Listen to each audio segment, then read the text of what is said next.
एक बार आद्य शक्ति मां जगत जननी जगदम्बा दुर्गा भवानी भगवान शंकर के पास जाती हैं और भगवान शिव से मां जगत जननी दुर्गा भवानी ने एक बात कही कि प्रभु सुनिए,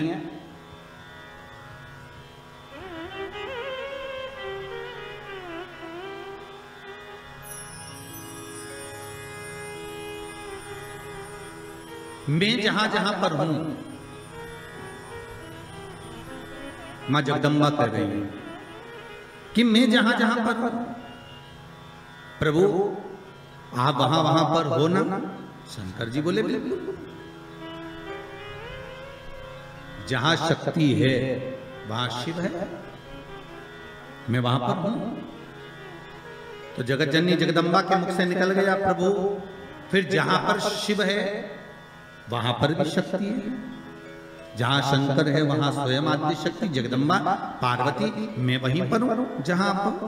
शंकर भगवान ने कहा सुन पार्वती, तू जहां पर है वहां पर शंकर है। मैं विश्वास रखकर इस वचन को निश्चित कर देता हूं कि जहां पार्वती है वहां शंकर है,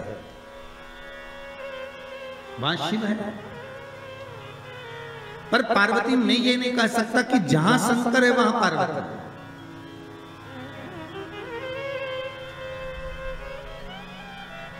जहां पार्वती है वहां शिव है, ये पक्का है। जहां पार्वती है वहां शंकर है, ये निश्चित है, ये पक्का है। पर जहां शंकर सुता है, जहां शिव है, वहां पार्वती हो, ये पक्का है। इसको मैं निश्चित नहीं कर सकता, इसको मैं पक्का नहीं कर सकता। पार्वती जी की आंखों से अश्रु बहने लगा। माता पार्वती के नयन अश्रु बह रहा है और माता पार्वती के जब नयन अश्रु बह रहे हैं तो भगवान शिव ने पूछा क्या बात है पार्वती, हुआ क्या? आपकी आंखों में आंसू कैसे आ गए?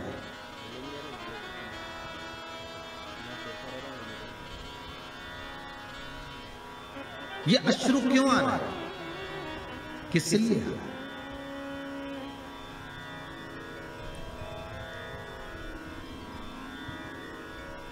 आज हमारे यजमान कह रहे थे कि गुरुजी जरा हमारी धर्म पत्नी को समझाना, थोड़ा सा क्रोध कम करे हो। तो हमने कहा जरा तुम अपनी धर्म पत्नी से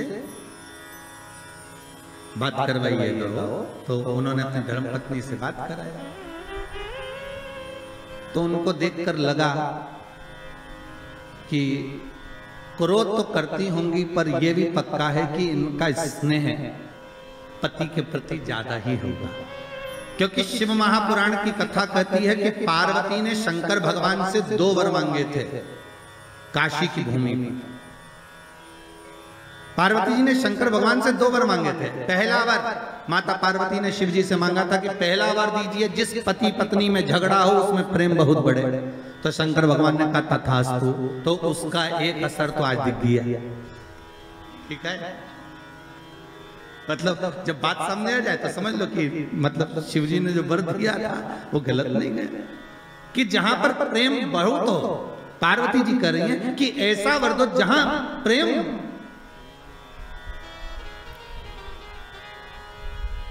जहां झगड़ा होगा वहां प्रेम जरूर होगा। तो वहां प्रेम बना हुआ है, वहां इसने बना हुआ है। और दूसरा वर माता पार्वती ने मांगा था कि काशी में जो मरेगा, काशी में जिसके प्राण छूटेंगे उसको गुरु मंत्र आपको देना पड़ेगा। इसलिए भारत की भूमि के सबसे ज्यादा मुर्दे, भारत की भूमि के सबसे ज्यादा शव अगर कहीं जलते हैं तो वो काशी में जलते हैं, क्योंकि शंकर भगवान ने पार्वती को यह वर प्रदान किया था। अगर आप कह रही हो तो ठीक है कि काशी में जो मरेगा उसको गुरु मंत्र में दूंगा, पर पार्वती जी के मन में आया कि आपने तो कह दिया कि काशी में जो मरेगा गुरु मंत्र आप दोगे, पर प्रूफ क्या रहेगा, सबूत कि आपने गुरु मंत्र दिया, ये सबूत कहां से आया? ये सबूत का भान कहां से रहेगा? तब भगवान शिव ने कहा क्या चाहती हो आप बताओ। तो पार्वती जी बोली आप हमको वर दीजिए कि काशी में जो मरेगा ना उसके सीधे कान में गुरु मंत्र आपको देना पड़ेगा। शंकर भगवान के हम तो उलझ गए, वर दे के। कभी कभी अगर पति बोल दे पत्नी को तो क्यों चिंता करती है, मैं बैठा तो हूं।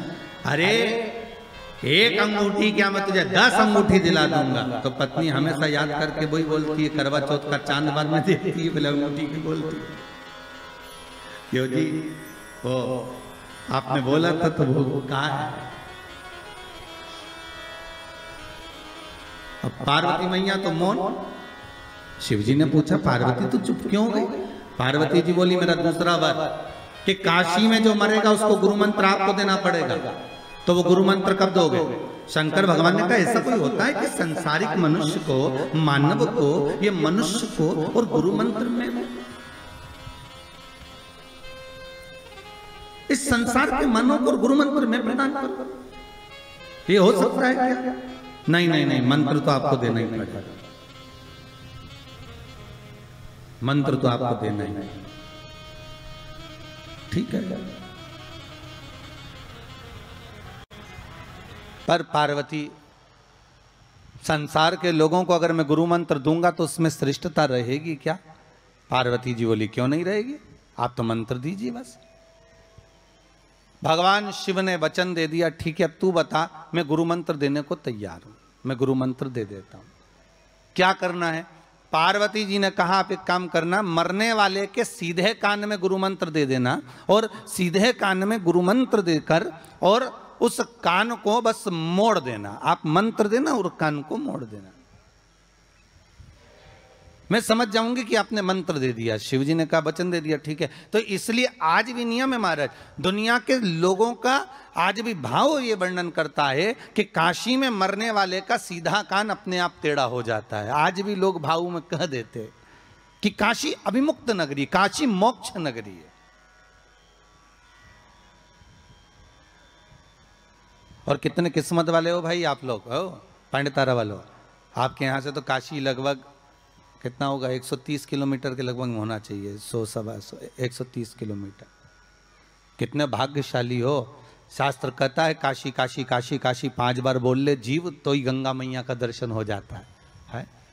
अभिमुक्तता प्राप्त हो जाती है, सहज थोड़ी ना काशी।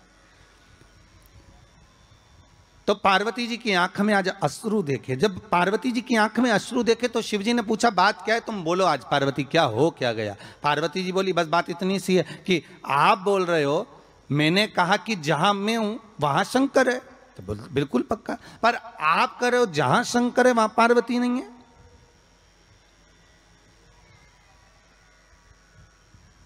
जहां शिव है वहां पार्वती नहीं है, आखिर क्यों, किस लिए? शंकर भगवान कहते हैं औगड़दानी त्रिकालदर्शी कैलाशी मेरा शंभु, मेरा शंकर, मेरा ओघड़दानी, मेरा भूतेश्वर, मेरा भूतनाथ, मेरा त्रिकालदर्शी, मेरा महामृत्युंजय कह रहे हैं। हरि पार्वती तो जानती नहीं है, तो मुझे पहचानती नहीं है। कुछ स्थान ऐसे हैं पार्वती जहां पर मुझे तेरे बिना भी रहना पड़ता है।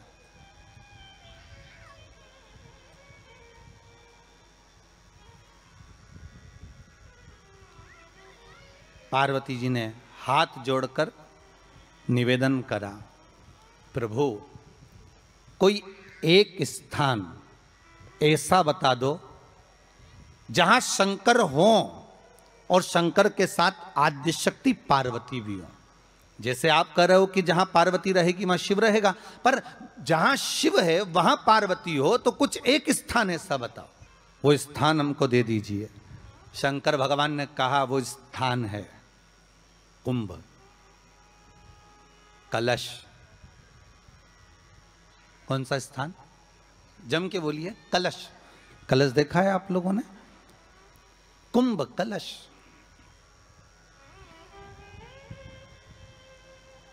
उस कलश में हे पार्वती, जहां शंकर है वहां तू भी विराजमान होगी, और केवल एक रूप में नहीं, सारी विद्याओं के रूप में तू उसमें संजू रहेगी।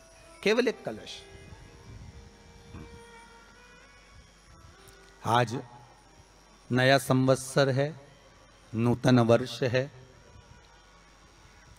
पूरे भारत की भूमि पर और मेरे भारत के जो मानव है जहाँ जहाँ निवास कर रहे हैं, विदेश में भी, पूरी भारत की भूमि पर आज के दिन लोग देवी जी की स्थापना करते हैं। तो क्या स्थापना में क्या रखते हैं? कलश रखते हैं ना। तो कलश किस लिए रखा जाता है? कलश का क्रम क्या है? अपन ने अभी तक कथाओं में बहुत सुना, शिव महापुराण में, कि दिए का महत्व क्या है।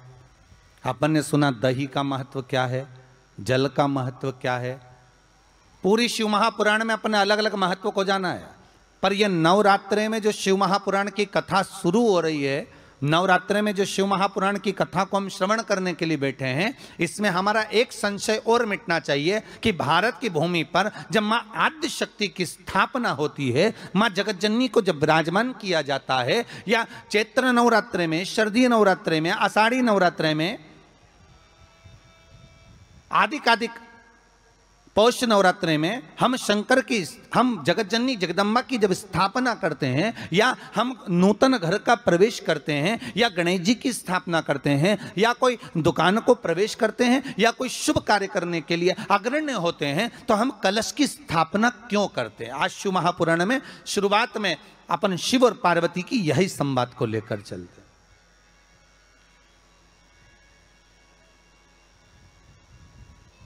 आखिर कलश में ऐसा क्या है?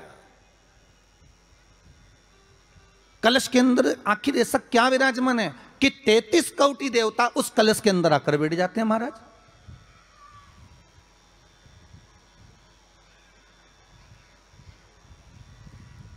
आप कोई यज्ञ करने जा रहे हो, आप कोई पोथी पुराण करने जा रहे हो, आप कोई अच्छा कार्य करने जा रहे हो, तो ब्राह्मण देवता कह देते कलश की स्थापना होगी, कलश की शोभा यात्रा निकलेगी, कलश यात्रा निकलेगी, कलश विराजमान होगा।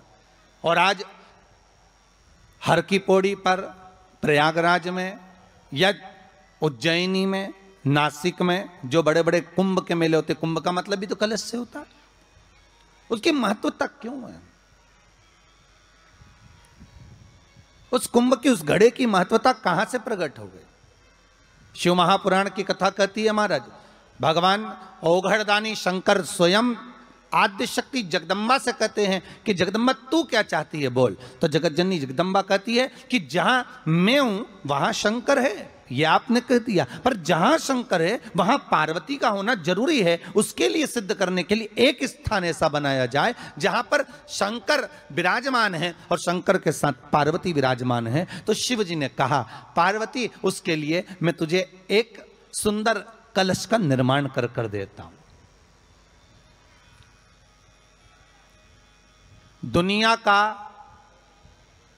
रचनाकार, दुनिया की रचना करने वाले महाराज, संपूर्ण ब्रह्मांड की रचना करने वाले, जिनको भगवान शिव ने स्वयं ब्रह्मदेव से कहा है कि ब्रह्मा जी तुम सृष्टि खंड को आगे बढ़ाइए, सृष्टि की रचना करिए। और आज ही के दिन, यही चैत्रीय प्रतिपदा के दिन, यही इसको कहते हैं नया संवत्सर, नया वर्ष।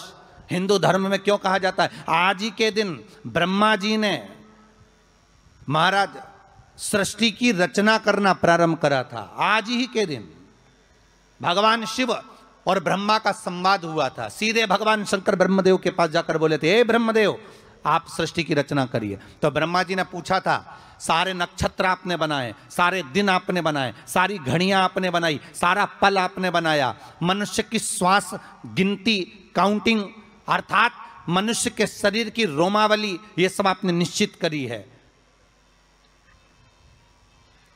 मनुष्य की कितनी धड़कन चलेगी, कितनी श्वास चलेगी, 21,600 श्वास जो मानव के शरीर से प्रतिदिन निकल रही है, 3.5 करोड़ रोम छिद्र जो मनुष्य के शरीर में बने हुए हैं, ये संपूर्ण बनाने वाले आप हो। एक एक घड़ी, एक एक पल, एक एक नक्षत्र, एक एक समय बनाने वाले आप हो।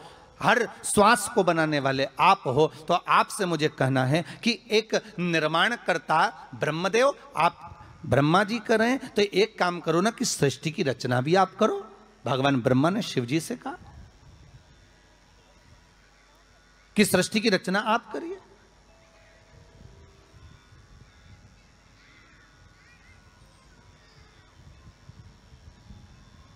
महाराज भगवान ओघड़दानी त्रिकालदर्शी शंभु कहते हैं, मेरा कैलाशी मेरा शिव कहता है, नहीं नहीं नहीं, नहीं। ब्रह्मदेव,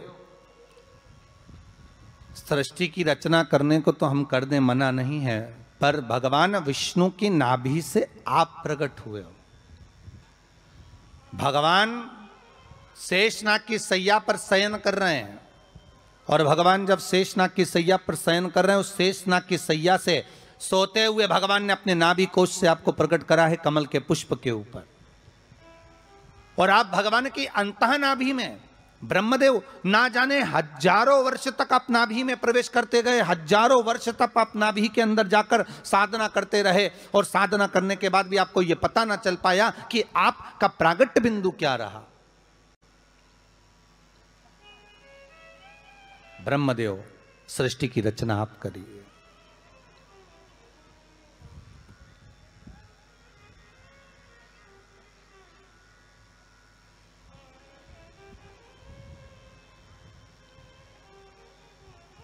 ब्रह्मा जी कह रहे हैं, नाथ इस सारे ब्रह्मांड को रचना करना है, कर दूंगा, मना नहीं है, पर रचना करता भगवान ब्रह्मा जी कहते हैं कि मैं संसार को एकाग्रित करूं, उससे पहले 33 कोटि देवताओं को मुझे एकाग्रित करना है, और सारे 33 कोटि देवता एक जगह पर आकर विराजमान हो जाएं, ऐसी कोई व्यवस्था करना है। शंकर भगवान ने कहा, बनाओ ब्रह्मदेव, तुम निर्माण करो। ब्रह्मा, शास्त्र कहता है कि भगवान शिव स्वतः, शंकर तो शंकर है, भगवान शंकर ने एक मट्टी का सुंदर सा भाग ढेला एकत्रित करा, उस ढेले से भगवान ने एक सुंदर कुंभ का निर्माण करा, एक सुंदर कलश का निर्माण करा।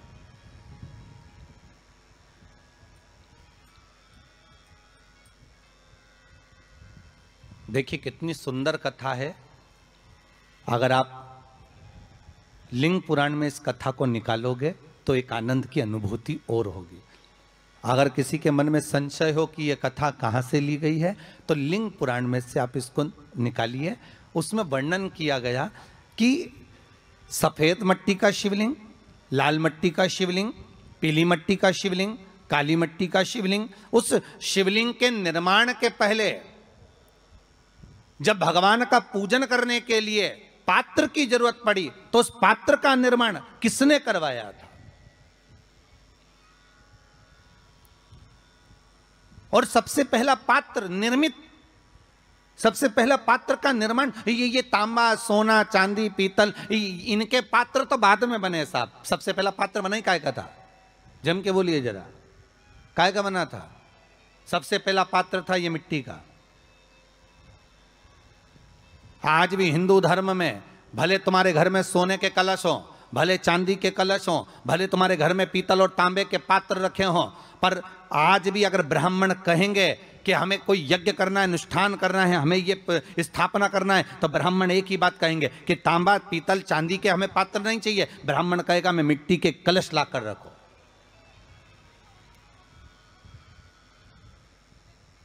हमें मिट्टी के कलश चाहिए। और कितना बड़ा प्रमाण है जी, शास्त्र का प्रमाण देखिए कितना बड़ा है। आप किसी दूसरे घर में जा रहे हो, आप अपना घर छोड़कर और दूसरे मकान में जा रहे हो, और आपको लगा कि मैं इस घर में अब 15-20 दिन नहीं आऊंगा, 1 महीना नहीं आऊंगा, तो शिव महापुराण की कथा कितना सुंदर कहती है कि अगर आप जा रहे हो और आपको ऐसा भय लगता है कि इस मकान में कोई दूसरी प्रवेश ना करे, कोई दूसरा जीव ना आ जाए, इस मकान में कोई अंतरात्मा ना आए, इस मकान पर कोई टोना ना करे, इस मकान में कोई टोटका ना करे, इस मकान में कोई जादू ना करे, तो उसके लिए शिव महापुराण की लिंग पुराण वर्णन करती है कि मात्र एक मट्टी का कलश, उस मट्टी के कलश में एक महाराज थोड़ा सा धान भरकर, उसमें 1 सिक्का, 1 रुपया उसके अंदर डालकर और 1 बेलपत्र उसके अंदर डालकर उसको उसके एक दिए से या प्लेट से या नारियल से उसको रखकर एक स्थान में ईशान के अंतर्गत उसको रखकर चले जाइए। उस मकान में ना तो कोई भीतर प्रवेश कर सकता है, उस मकान में ना कोई टोना कर सकता है, उस मकान में ना कोई टोटका कर सकता है, उस मकान में ना किसी की नजर लगती है। और वो पात्र कोई दूसरा नहीं होना, वो पात्र होना चाहिए मट्टी का कलश। मट्टी के कलश की बड़ी महत्वता है हमारे। अब तो थोड़ा सा महाराज हो गया कि लोग हम मट्टी का कलश अगर तुम दोगे भी तो ब्राह्मण क्या काम में लेगा, तो ब्राह्मण जन कह देते हैं थोड़ा तांबे के 4 कलश लेकर आइए हो, तुम जरा स्टील के 5 कलश लेकर आइए, आप तुम तांबे के या ये बर्तन लेकर आइए। पहले इसका प्रमाण नहीं था, पहले प्रमाण था केवल मट्टी का कलश। स्थापना जो थी वो मट्टी का कलश, विराजमानता थी मट्टी का कलश, जिसका निर्माण स्वयं भगवान शिव शंकर, भगवान शंभु, भगवान त्रिकालदर्शी कैलाशी स्वयं लिंग पुराण के अंतर्गत शास्त्र वर्णन करता है कि जिसमें सुंदर शिवलिंग की स्थापना करी गई, शिवलिंग का निर्माण करने के लिए भगवान ने, और स्कंद पुराण में भी आता है यही बात, शिव महापुराण में भी आती है। और आपको पहले भी कथा में कहा कि ब्राह्मण सफेद मट्टी का शिवलिंग बना, पहले भी कथा में कहा, आज फिर कह रहा है। क्षत्रिय लाल मट्टी का शिवलिंग बना है, वैश्य पीली मट्टी का शिवलिंग बना है, शूद्र काली मिट्टी का शिवलिंग का निर्माण।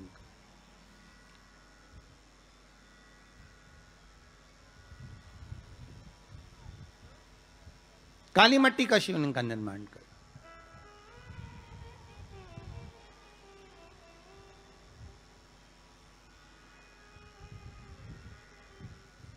एक बहुत अच्छी बात कहें, अगर आप लोगों को अच्छा लगे तो अपनी जिंदगी में उतारना, ना अच्छा लगे तो उसको छोड़ देना, ठीक है।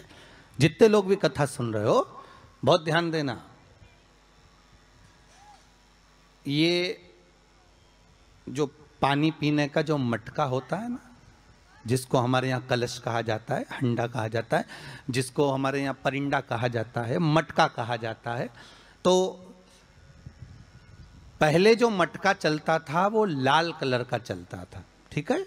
उस पर कलाकृति करते थे लोग, उस पर डिजाइन करते थे। आपके यहाँ भी होगा, जितने लोग कथा सुन रहे हो ना, आपके यहाँ भी मटका होगा, लाल कलर का चलता था। अभी अभी जो मटका चल रहा है ना, उसका कलर चेंज कर दिया गया। कौन सा कलर का हो गया? वो काले कलर का बेचने लगे। तो वो बेचने वाला क्या कहता है कि साहब ये सफेद, ये लाल जो मटका है ना, इस मटके से मजबूत अगर कोई मटका है तो वो काला है। बोलो सही है कि गलत है? अरे बोलो तो सही है ना। आप कभी जाओगे बाजार तो कह देगा, कुमार भी कह देगा, ये जो मटका है ना लाल वाला, इस लाल वाले मटके से मजबूत ये काला वाला मटका है, ये काला मटका है। और महाराज इससे पानी ज्यादा ठंडा ये कर देगा। पर शिव महापुराण की कथा, लिंग पुराण की कथा कहती है, और अगर आपने बैसाख मास की कथा को श्रवण कराओ, बैसाख की एक कथा होती है, उसको अगर आपने श्रवण कराओ तो उसमें वर्णन आता है कि घर के अंदर जहां पर आप पानी पीते हो, जिस स्थान पर अन्नपूर्णा निवास करती है, जिस स्थान पर अन्नपूर्णा का वासा होता है, रसोई घर में जहां पर भोजन बनता है, उस स्थान पर काला मटका नहीं रखा जाता। काला हंडा, काला मटका उस स्थान पर नहीं रखते। पर आज फैशन के हिसाब से, अरे साहब वो ये मटका थोड़ा कम ठंडा पानी देगा तो ये मटका ज्यादा ठंडा पानी देगा, तो उसको काले मटके को रखें। पर हमारा शास्त्र कहता है काला मटका लोग रखते कहाँ थे?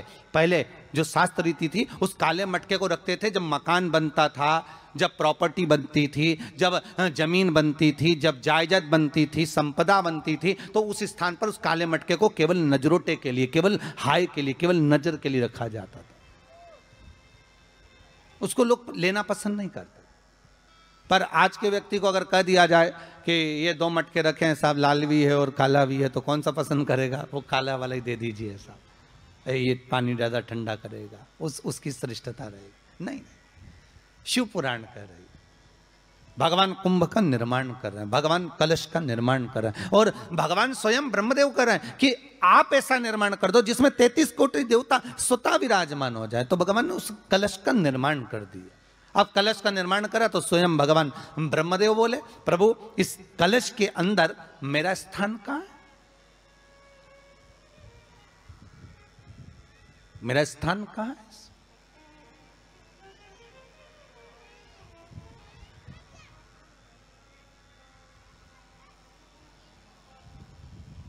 बहुत ध्यान देना महाराज, कलश का जो मुख होता है उस मुख पर भगवान विष्णु का स्थान होता है। किसका स्थान है? भगवान विष्णु का। थोड़ा सा नीचे आओगे, जहां से कलश का मुख दबा हुआ होता है, वह जगह भगवान स्वयं शिव की होती है। किसकी जगह है? भगवान शंकर की। कलश का अग्रभाग, नीचे का भाग जहां से फैला हुआ होता है, वहां ब्रह्मा का आधिपत्य स्थापित होता है। फिर कलश का जो नीचे का भाग होता है वो भगवान शिव और शक्ति का स्थान होता है। कलश के बाहरी भाग में, जहां पर बाहर का हिस्सा होता है, उस कलश के बाहरी भाग में 33 कोटि देवताओं को भगवान शंकर ने लाकर विराजमान किया होता है। महाराज भगवान शंकर 33 कोटि देवताओं को निमंत्रण देकर उस कलश में विराजमान कर दिया।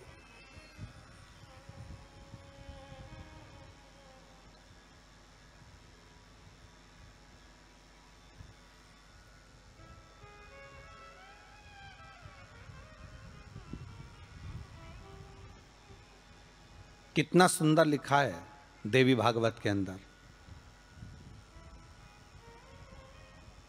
कि जहां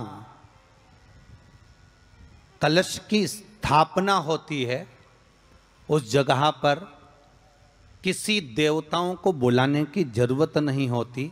33 कोटि देवता उस जगह पर स्वतः विराजमान हो जाते हैं। स्वयं 33 कोटि देवता स्वयं वहां विराजमान। और कितनी महत्वता कलश की महाराज।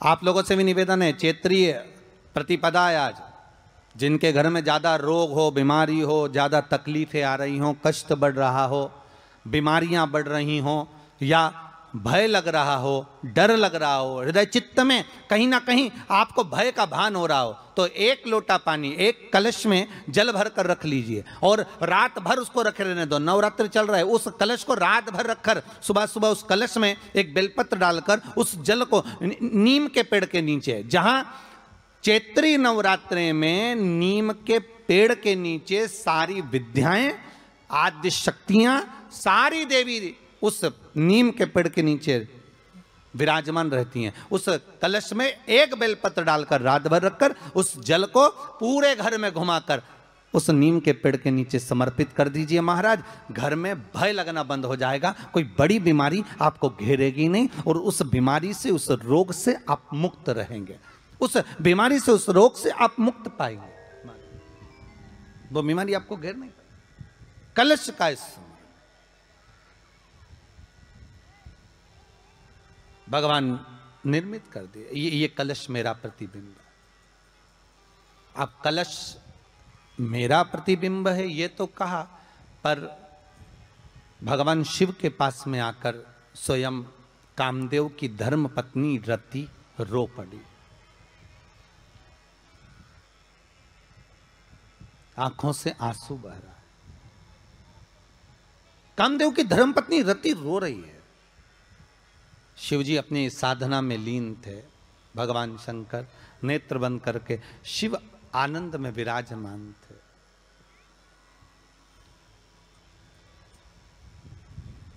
नेत्र बंद बाबा।